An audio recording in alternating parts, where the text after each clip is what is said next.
Donc je m'appelle Claudine Glo, je vis en Bretagne. Aujourd'hui, je suis auteur, enfin écrivain ou écrivaine, si vraiment il faut sacrifier à la mode. Et depuis des années, j'écris sur le monde breton dans ses contes, ses légendes, le monde celtique aussi, littérature, mythologie, un peu archéologie.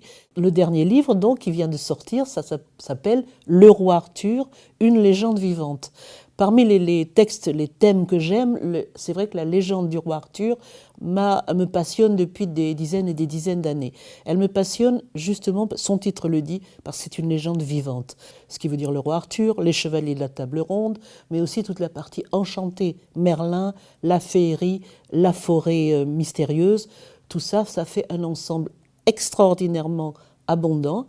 On commence au XIIe siècle et on est toujours dedans aujourd'hui. C'est-à-dire qu'à travers des romans qui ont plu à toute l'Europe, ce qui est assez mystérieux, c'est vraiment un langage commun à l'Europe médiévale. Tout le monde connaît les personnages ou rêve d'en faire partie, ou considère que le roi Arthur est un modèle de société, un modèle de comportement. Ses chevaliers aussi.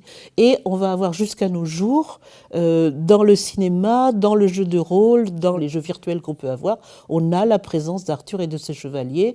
Et dans les films même les plus fantastiques, comme dans un des derniers Transformers, où on voit ces figures géantes des chevaliers de la table ronde dans l'arrière-plan du récit.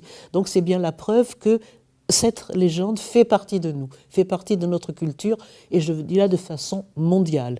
Alors je sais que dans la culture du monde, c'est peut-être pas ni la Bible, ni Victor Hugo, ni Cervantes, mais c'est vraiment un langage commun aux hommes, et je crois que c'est pour ça qu'il est toujours aussi vivant.